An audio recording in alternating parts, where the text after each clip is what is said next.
अस्सलामुअलैकुम वरहमतुल्लाहि वबरकातुहू। कक्षा 6 विषय हिंदी, पुनरावर्तन 2, स्वाध्याय पोथी कार्य। बच्चों, आज हम पुनरावर्तन 2 का स्वाध्याय पोथी कार्य करेंगे, तो चलो देखें। पुनरावर्तन 2, प्रश्न 1, कोष्ठक में से उचित शब्द चुनकर रिक्त स्थानों की पूर्ति कीजिए। बच्चों, हमें यहाँ कोष्ठक दिया है जिसे हमें देखकर रिक्त स्थानों की पूर्ति करनी है। पहले देखें हम, यह वही लड़का है, खाली जगह कल गीत गाया था। तो क्या आएगा? जिसने। यह वही लड़का है जिसने कल गीत गाया था।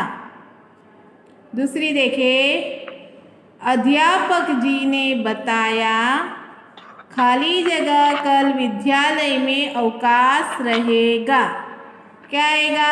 अध्यापक जी ने बताया कि। आगे देखें, तीसरी खाली जगह, उसने बेईमानी की, खाली जगह नौकरी से निकाल दिया गया। तो क्या आएगा? इसलिए।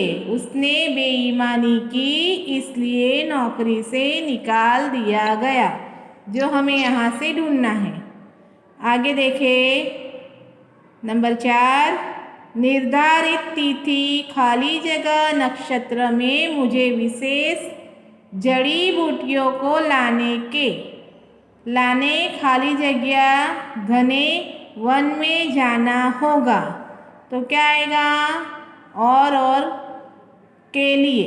तो देखो, निर्धारित तिथि और नक्षत्र में मुझे विशेष जड़ी बूटियों को लाने के लिए घने वन में जाना होगा। आगे देखें हम, प्रश्न नंबर 2, निम्नलिखित शब्द में समाविष्ट वर्णों से प्रारंभ होने वाले अन्य शब्द बनाइए। मतलब यहाँ पर हमें वर्ण दिए गए हैं जिसे शुरुआत में हमें लगाना होगा। ये वर्ण से हमें शब्द बनाना होगा, शुरुआत में ये वर्ण आना चाहिए। तो देखिए, पहला है अ। यहाँ हमें दिया गया है अ से आम। इसी तरह हमें दूसरे शब्द बनाने हैं, जैसे कि आग, आशीष, अमृत, अनिल। इसके अलावा भी आप बना सकते हो। दूसरा देखिए, ह से हम हितेश यहाँ बनाया है। हम बनाएंगे हौसला, हेमा, होली, होश। अब देखें माँ, महीना, महल, महेश, मौका। अब आएगा दा से दाग है, दाल, देवता, दौलत, दीवार। बगीचा, यहाँ बचपन दिया है हमें, बगीचा, बारिश, बादल, बोली। द देखे तो द्वार दिया है, द्वारिका, द्वादशी, द्वापर, द्वारा। इसके अलावा भी आपको जो शब्द आता हो वो आप बना सकते हो।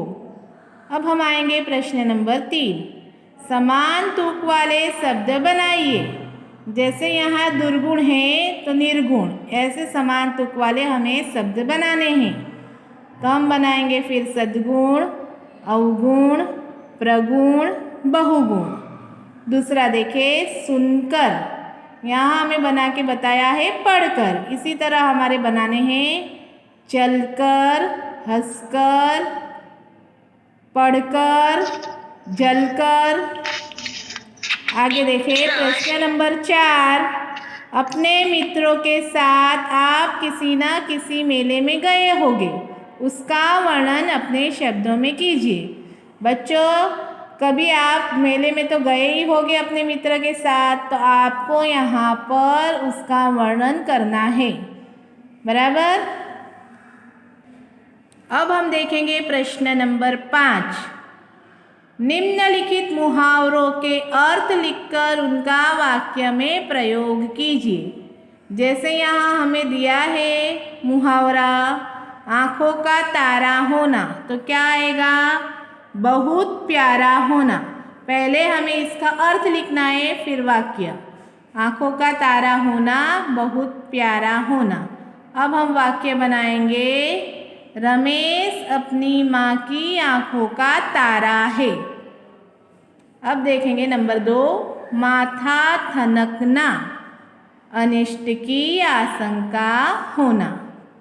वाक्य, अचानक पुलिस को दुकान में आते देखकर सेठ जी का माथा ठनका। नंबर 3 पे है अनसुनी करना। इसका अर्थ होगा ध्यान न देना। वाक्य, कोमल ने अपने पिता की बात अनसुनी कर दी। नंबर 4 पे है मन डोलना। इसका अर्थ होगा विचलित होना। वाक्य, अपार धनराशि देखकर उसका मन डोल गया। अब हम देखेंगे प्रश्न नंबर 6। निम्नलिखित वाक्यों का वचन परिवर्तन करके फिर से लिखिए। हमें यहाँ पर वाक्य का वचन परिवर्तन करना है, शब्द का नहीं। देखो, पहला है नदी बहती है, ये एक वचन में है तो हमें यहाँ बहुवचन करना है इसका। नदी का हो जाएगा नदियाँ, तो क्या आएगा नदियाँ बहती है। आगे देखें नंबर 2, महिलाएं पूजा कर रही है। ये बहुवचन में हमें दिया है तो हमें क्या करना है, महिलाएं का महिला, महिला पूजा कर रही है।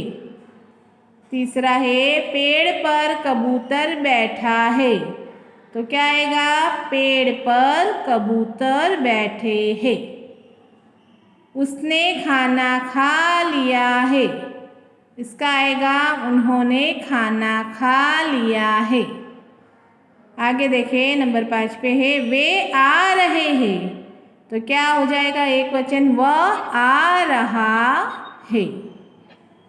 आगे देखें प्रश्न 7, निम्नलिखित संकेतों को पहचान कर उचित जोड़ मिलाइए। बच्चों, हमें यहाँ अ और ब दिया है, जिसे हमें ब में से ढूंढकर यहाँ उत्तर में लिखना है।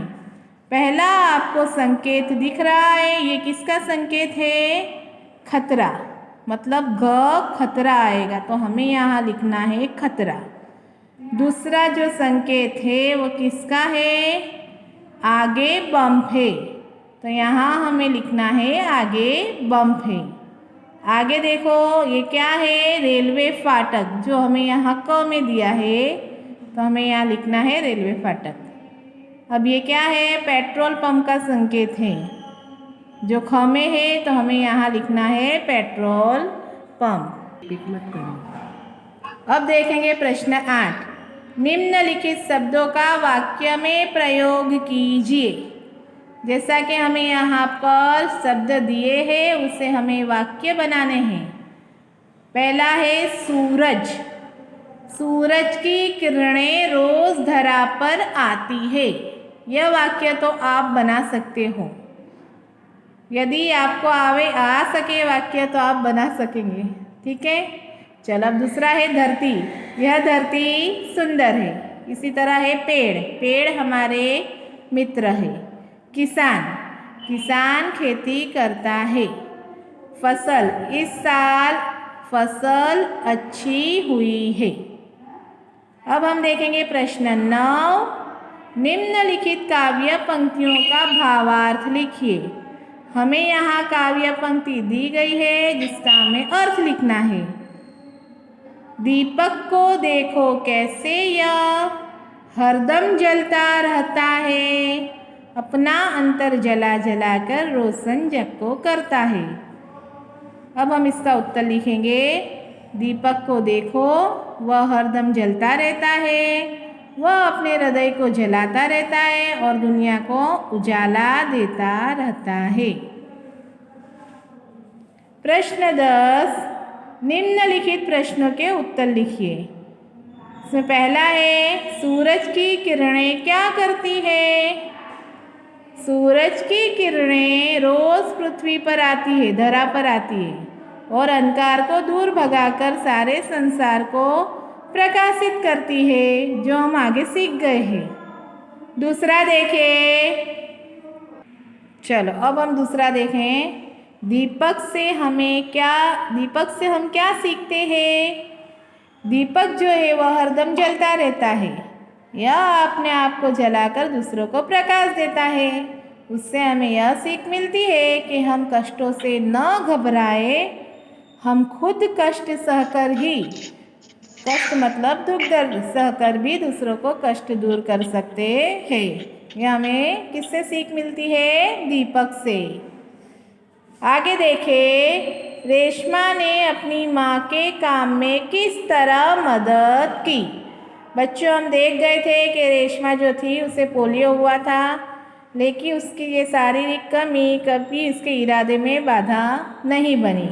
देखें इसका उत्तर। रेशमा की माँ ने बर्तन और डिब्बे उतारकर साफ कर दिए थे। रेशमा ने डिब्बे पर लेबल लगाए। फिर वह एक एक बर्तन और डिब्बा माँ को पकड़ाती गई और माँ उन्हें व्यवस्थित ढंग से रखती गई।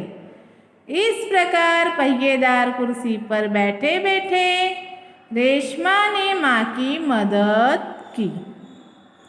आगे का सवाल हम देखेंगे, नंबर 4। माँ ने रेशमा को बाजार क्यों भेजा? माँ को लड्डू बनाने के लिए कुछ सामान की ज़रूरत थी। पिताजी दफ्तर चले गए थे। माँ क्या करना चाहती थी? लड्डू बनाना चाहती थी, लेकिन घर में कोई नहीं था, इसीलिए रेशमा ने माँ की मदद की। तो देखें हम, पिताजी दफ्तर चले गए थे, बेटा गोलू अभी बहुत छोटा था, दादा और दादी बहुत बुजुर्ग थे। माँ को परेशान देखकर रेशमा ने माँ से कहा कि आप मुझे सामान की सूची और एक थैली दे दीजिए, सामान मैं ले आऊँगी। किसने कहा ये? रेशमा ने। रेशमा की आवाज़ में दृढ़ता थी। वह पहले भी एक बार सामान ला चुकी थी, इसलिए रेशमा पर भरोसा करके माँ ने उसे बाजार भेजा। आगे देखें, राजा भोज किसान से क्यों प्रभावित हुए? किसान जो था उसके पास एक ही बैल था। दूसरे बैल की जगह उसने क्या किया था? अपनी पत्नी को हल में जोतकर वो हल चला रहा था। अब ये सब किसने देखा? राजा भोज ने देखा। चलो अब हम इसका जवाब देखेंगे। किसान के पास एक ही बैल था, इसलिए वह दूसरे बैल की जगह अपनी पत्नी को हल में जोतकर हल चला रहा था। राजा भोज चाहते थे कि वह थोड़ी देर के लिए हल चलाना रोककर उनकी बात सुने। तब किसान ने कहा कि उनकी बात सुनने के लिए वह अपना काम नहीं रोकेगा। किसान क्या बोला? मुझे अपना काम नहीं रोकना है। यदि वे कुछ कहना चाहते हैं तो हल में साथ चलते चलते कहे। अपने काम के प्रति किसान की यह लगन देखकर राजा भोज उससे प्रभावित हुए। किसान को अपने काम के प्रति ऐसी लगन थी, यह किसने देखा? राजा भोज ने देखा, इसीलिए राजा भोज किसान से प्रभावित हुए। बच्चों, यह सारे प्रश्न के उत्तर आपको स्वाध्याय पोथी में सुंदर अक्षरों में लिखने होंगे। Thank you.